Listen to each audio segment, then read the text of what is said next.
Ladies and gentlemen, welcome back to season 3 of 6 for 6. We are fantastically excited here, bringing you all the great stuff that's going on in the sporting world, giving you, like we always do in the past, giving you the 6 best games or sporting events to watch this weekend, ladies and gentlemen. It's going to be a very fantastic show, very quick. Obviously, I know it's extremely late. We normally don't do this, but I think we're going to have to do it in order to enjoy ourselves along this journey on how we want to go about it. I know we have a lot of things to cover in tonight's program.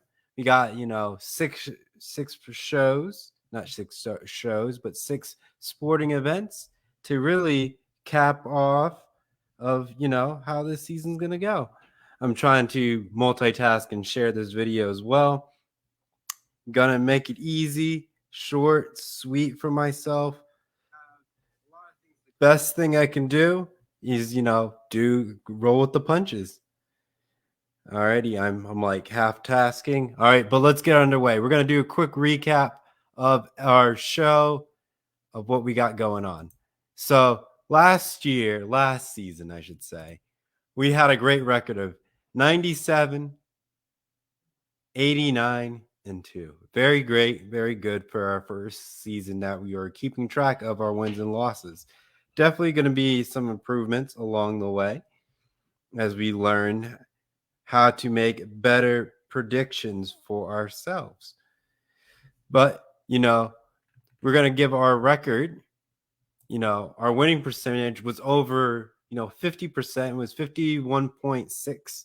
And our basically for our picks, we normally get almost 2.9 victories in our corrections, which leaves our losses to 2.69 for picking in incorrectly.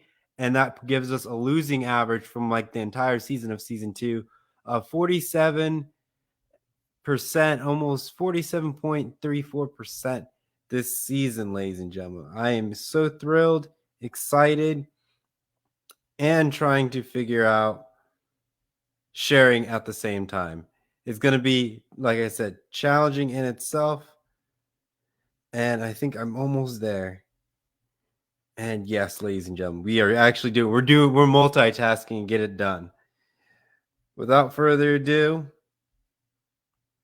let's get the show on the road. So in the 6th slot, ladies and gentlemen, we got the Clippers and Warriors NBA action tomorrow, March 2nd, 10 p.m. Eastern, 7 p.m. Pacific time on TNT. Very good things are happening in the NBA after the trade deadlines and after All-Star weekend. But, ladies and gentlemen, the Clippers have been struggling to nobody's extent. Their last 3 games have been losses. They lost to Sacramento Kings in double overtime, 176 to 175. They lost to the Denver Nuggets in overtime, 134 to 124, and they lost to the Minnesota Timberwolves. Another terrible defeat for the Clippers. They're on a 3-game losing streak after All-Star break. But when you look at the Warriors, they lost to the Lakers after All-Star break, but they beat the Rockets. They beat the Timberwolves, which the Clippers lost to. And then you also have the Warriors beating the Portland Trailblazers. So me looking at being as an analyst, looking at what we got going on, the Warriors are only a 25% chance of winning. Yes, Curry is out and he's more like a day-to-day operations, but it's going to hinder the Warriors in this matchup. So this may give the Clippers what they need to secure the W and actually break this losing streak. However, based on how they're losing these close games, I don't want to count the Warriors out. Even though the Clippers have a 75% chance of victory, I think the Warriors are going to still give them a run for their money, even though they have players missing out probably leading up to this game. However, we're going to keep things on our toes, and we're going to keep giving the Clippers an L here because I don't think they're going to turn around. They're going to have another close one and fall short. And I'm going to give the edge to the Warriors. Like I said, ladies and gentlemen, you can catch this game, Warriors-Clippers, Thursday, March 2nd, 10 p.m. Eastern, 7 p.m. Pacific time on TNT. Next up in the 5th slot, ladies and gentlemen, we got the 76ers and the Milwaukee Bucks, March 4th, which is Saturday, 8:30 p.m. Eastern, 5:30 p.m. Pacific time on ABC, ladies and gentlemen. 76ers and Bucks. The Milwaukee Bucks have been doing fantastic this year. If you look at their last 5 games, perfect. 5-0 like we want to do on our show. Get all of our picks right. But the 76ers after All-Star break, they are 1-2. Not too great. They lost to Miami Heat, solid squad all around.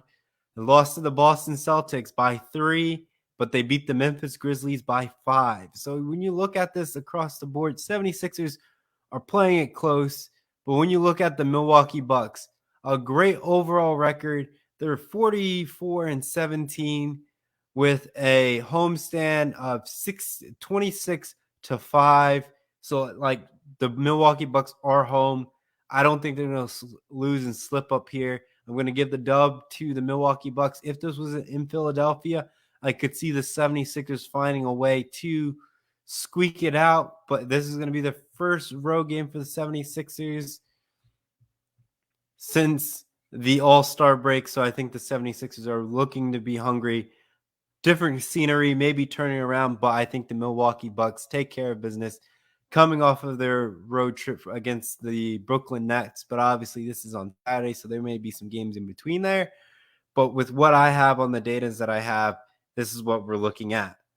So I'm going to give it the dub to the Bucks on this one. Next up in the 4th slot, some more NBA action. We got the Suns and the Dallas Mavericks. I like this matchup. You got, KD, Devin Booker, Chris Paul, Luka Doncic, and, Kyrie Irving on the Mavericks. Very good for these two teams. A lot of stars. Maybe we get to see them all play, but it's going to be an interesting show nonetheless.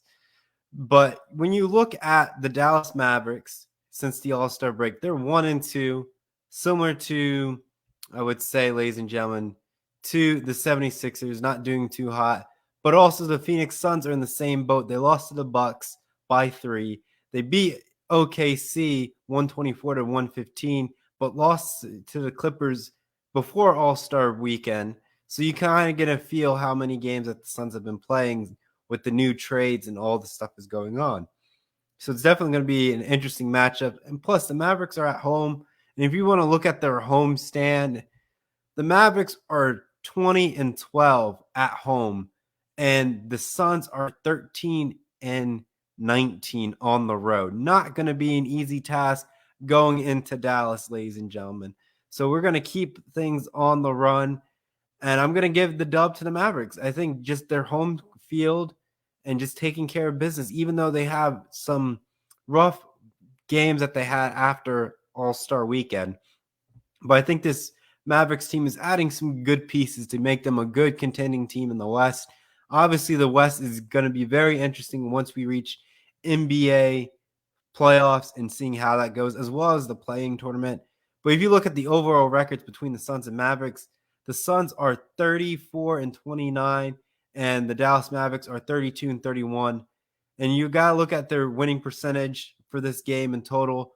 The Suns are 39 with 39% chance of victory compared to the Mavericks with a 61% chance of victory. When we give you all the statistics, ladies and gentlemen, I believe the Dallas Mavericks will take care of business and get the dub and continue to progress going forward. Next up, ladies and gentlemen, we have the XFL. We're finally putting that in there. But first, before we reveal the game, we got some comments coming in there. Isaiah, he says, when we get the comments to come through after my computer's being frozen. Oh, boy.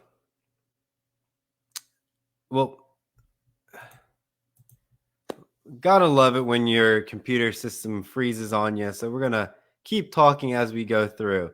So, guess who's back finally? Trevor's back. Yes, we got to get the Eminem song in there. But also, is that this Sunday or Saturday, Trevor? For which game, Isaiah? I need you to let me know which game. All these games are this weekend coming up. So the Dallas, I guess you're talking about your Phoenix Suns. That is Sunday, Isaiah. It's March 5th, Sunday. You can catch that game, Dallas Mavericks, 1 p.m. Eastern, 10 a.m. Pacific time on ABC. With that, we go into the XFL, ladies and gentlemen. First time we're putting it on the show in season 3. Hopefully, we're going to get more in, as well as the USFL when that gets underway later this year. Maybe I'll get some trips to go out there when we have games a little bit closer to the great state of Ohio and traveling out to those teams. But we got the St. Louis Battlehawks versus the DC Defenders Sunday, March 5th on FX and ESPN Plus, 1 p.m. Eastern, 10 a.m. Pacific time. Ladies and gentlemen, I think we got a great game coming up for us for the XFL. Hard to get the stats. I'm surprised ESPN doesn't have stats on it, but at the same time, they have on their own website, the XFL. So I got some quick statistics that I can pull up that I can still comprehend because I'm still learning this game and understanding what actually goes on behind it, because you got 3-point conversions in there and all that stuff. So it's not truly traditional football, but it's still football at the end of the day. So we got the Battlehawks and the Defenders. When you look at their touchdowns this season, the Battlehawks are a passing-centric team. Not passing-centric. Well, they are a passing-centric team with 1 rushing touchdown and 3 passing touchdowns. Compared to the DC Defenders, they're the old school run it down your throat and using the trenches to win their touchdowns. They have 4 touchdowns of the year, just running it in, being old school football for you. When you look at passing and completions, passing attempts, the Battlehawks for, out of the 62 attempts that they've thrown the ball, 48 have been completed. And so far they have 333 yards passing with 3 touchdowns. Look at the DC Defenders, not so much. They are, like I said, a traditional run and powerhouse team. They only have thrown 44 attempts and only completed about 20 of those, with only 183 yards passing. Not much. Like I said, they're an old school football team. When you look at the rushing yards, the Battlehawks this season are 176 compared to DC Defenders, 313 yards rushing. We're going to get an interesting game. I think the DC Defenders are going to keep this game close by keeping it on the ground and eating up much clock as they can to keep them within striking distance against the St. Louis Battlehawks. But however, ladies and gentlemen, the Battlehawks will be able to score quickly because they're able to use the passing efficiently going up and down this field. So knowing that, being how deadly the Battlehawks are, I'm going to give the edge to the Battlehawks because that passing game is going to be critical late in the game when you need that, drive to get the ball down the field. DC Defenders are going to run out the clock, but they can't get the ball deep enough to be able to win these games when it comes down to the wire. When they're time management, they're going to be fine. I would say the DC Defenders, I know it's a long stretch based on how early this season is, but the DC Defenders are kind of reminding me of the Tennessee Titans and that strong run game that you're seeing. A lot of rushing yards. Same with when Seattle Seahawks, when they had Marshawn and Lynch in that running game. Like this DC Defenders team is really a run-centric focus. And they normally, a lot of times when they run the ball, they get almost 10-plus yards a carry. Very old school football, pound it down your throat and making it look easy along the way. So I got to give it the edge. Even though with that being said, with how good they're running the ball, you got to be a multi-dimensional team in football. You can't be one-dimensional and expect to win games.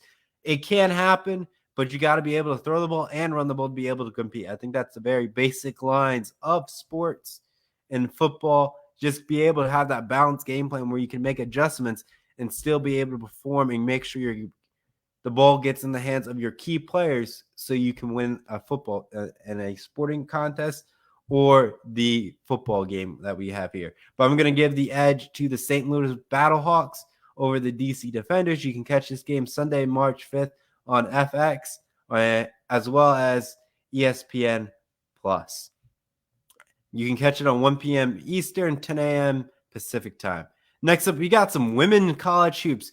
March Madness is on the horizon, ladies and gentlemen. Like Season 3, we start in the 3rd month of the year. Season 3 is underway. March Madness is on the horizon. So we're going to make sure we give you all the good content of March Madness as it develops, as teams get through their conference tournaments as well. So we're going to watch the brackets be developed, and we're going to give you some great matchups when March Madness gets underway. So keep your brackets close to you, and we're going to give you some good fundamental picks before it gets underway in March Madness. When we have the first round of 64, we're going to be like saying, these are some key games going through, potentially some upsets here and there. Going to be very critical for March Madness. So we're going to give you some women picks in there and some men's picks to really jazz it up, to give you enough options and teams to be on the lookout for in this year's March Madness competition. But when we look at this, ladies and gentlemen, we got to look at UCLA and Arizona women's college basketball Thursday, March 2nd on the Pac-12 network, 3 p.m. Eastern, 12 p.m. Pacific time, ladies and gentlemen. Lots of great action here, ladies and gentlemen. I think you're going to have a great matchup in here, even though it's been a rocky year for some of these teams. UCLA has been doing great. They're 23-8, and Arizona is 21-8 as well. But if you look at their conference record, ladies and gentlemen, both the same 11-7. Definitely going to be interesting for these two teams going through their conference tournament. Not going to be a task that where you can fall asleep and think you can get through without a problem. But ladies and gentlemen, they got to take care of business, Arizona, if they want to be able to get a good seat in the women's bracket for March Madness. But UCLA, ladies and gentlemen, taking care of business against Washington back at the end of February on the 25th, 70-62. But when you look at their Oregon's matchup, UCLA beat Oregon by 10. However, Oregon destroyed Arizona State 73-59. So if you're looking at some of those head-to-head matchups and all that stuff, this Arizona team can put up points up on the board because they put 80 points up on Cal, and Cal only got 57. But when you look at UCLA, when UCLA played Cal, it was 67-54. So this UCLA squad will play defense, but Arizona is an offensive school. But if they can't get the ball and get shut down, they're going to struggle. So all UCLA has to do to keep the edge in this favor is to play good, strong defense and put a lot of pressure on Arizona and make them sit at the perimeter. Try to make them work it in, but you got to be able to play solid defense. Press when you can press, put some pressure on their point guards, put them and make them take off-balance shots, and then UCLA can get the dub on this one. Create turnovers, get the rebounds, win the battle on the boards in number one. I think that's easy. Make your free throws, get the key turnovers, turn those in the fast breaks, and you probably walk out with a victory. And I think that's what UCLA needs to do, take care of business, and get the dub over Arizona in their Pac-12 conference tournament right now. And with that, ladies and gentlemen, the game of the week, ladies and gentlemen, game of the week. The MLS season is underway, ladies and gentlemen. This weekend, I am thinking about trying to go to the Columbus Crew game. The weather's not in the favor right now because it's a little chilly, but it's season opener. I've never been to an opener besides college football, but I think going to a professional home opener is definitely on my bucket list as a sports fan and enjoying myself as well. But it's the weather. That's why I haven't gone to many Crew games. It's the weather. When they're in town, the weather's not great, but when they're on the road, the weather's perfect in Columbus. I don't know what else I need to get it to work. Maybe I go down the FC Cincinnati game when they play, and if that weather's nice, I'd take a trip down to Cincinnati to watch the Columbus Crew take on Cincinnati. But we don't have them as this matchup. I like the battle of the two major cities. We got Chicago and New York, two big cities. But this is not the New York Red Bulls. It's the other team. It's the New York City FC versus Chicago Fire FC. You can catch this game Saturday, March 4th, 8:30 p.m. Eastern, 5:30 p.m. Pacific time, ladies and gentlemen. And it's the start of the season. So I can't break down the analysis, what the defense is like, how their points are being scored or broken down into. I just have to go with a gut feeling of who's going to do it. I'm feeling Chicago Fire is a better squad in years past. But when you look at the head-to-head matchups, New York City FC is having the edge over them. But I'm not counting out Chicago Fire. I think Chicago's Fire is going to put good effort, get the victory, get the dub, and move on. I could see this being a 0-0 match or a 1-1 match. But I don't think we're going to see a flashy run-it-away score game. It's going to be relatively close. But I think the Chicago Fire FC team will take care of the victory, ladies and gentlemen.